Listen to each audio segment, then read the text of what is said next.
Election commission ने फैसला लिया है कि डोर टू डोर जाकर असली वोटर और नकली वोटर की पहचान की जाएगी। इस फैसले पर आपका क्या कहना है?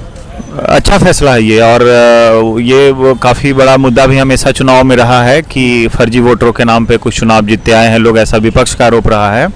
और सरकार का ये आरोप रहता है, हमें जो पक्ष में जो सरकार जिनके वो कहते हैं कि रोहिंग्या को वोटर बना दिया है, इस तरह का कुछ बात बोलते हैं वो।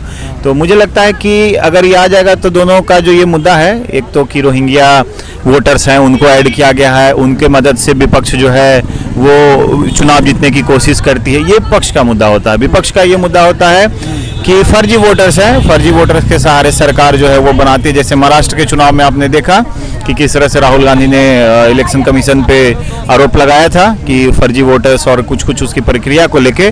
तो मुझे लगता है कि एक निष्पक्ष चुनाव जब हमारे देश में हो और हम लोग सब ये चाहते हैं कि निष्पक्ष हो, जो असली मैंडेट है वो सामने आए, तो इसके लिए बढ़िया ये कदम है कि डोर टू डोर जो BLO का काम ही होता है बेसिकली, तो BLO जो है डोर टू डोर जाएं और वहाँ पर इन सब चीज़ों को वेरीफाई करें कि वोटर्स असली हैं या नकली।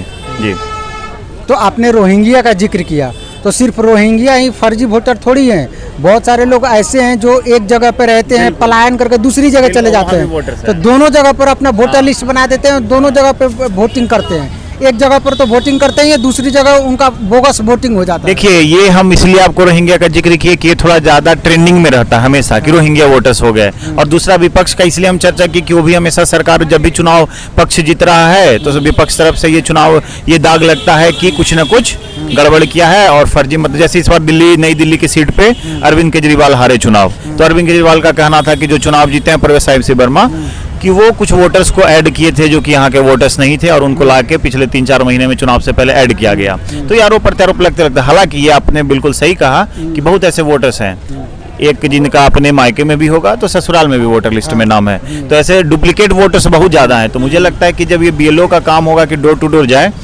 और सबसे बड़ा ये है इसके पीछे रीज़न कि जब हम लोग चूज़ करते हैं, जिस उसमें ऑप्शन होता है अगर आपको बनवाना है तो उसमें रेसिडेंस खोजता है और डेट ऑफ बर्थ खोजता है, ठीक है।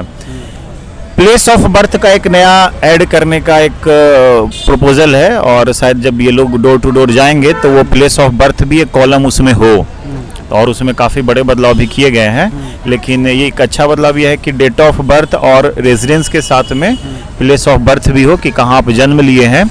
तो ये मुझे लगता है कि ज़्यादा पिक्चर क्लियर करेगा। और दूसरा कि बहुत ऐसे जो डुप्लीकेट वोटर्स हैं कि उनका एक जगह नहीं दूसरे जगह भी, एक ही राज्य में कोई का गया भी है और पटना दोनों जगह है, तो ऐसे वोटर्स का पहचान हो पाएगा। और जो असली वोटर्स हैं एक जगह वोटर वो लिस्टेड रहेंगे।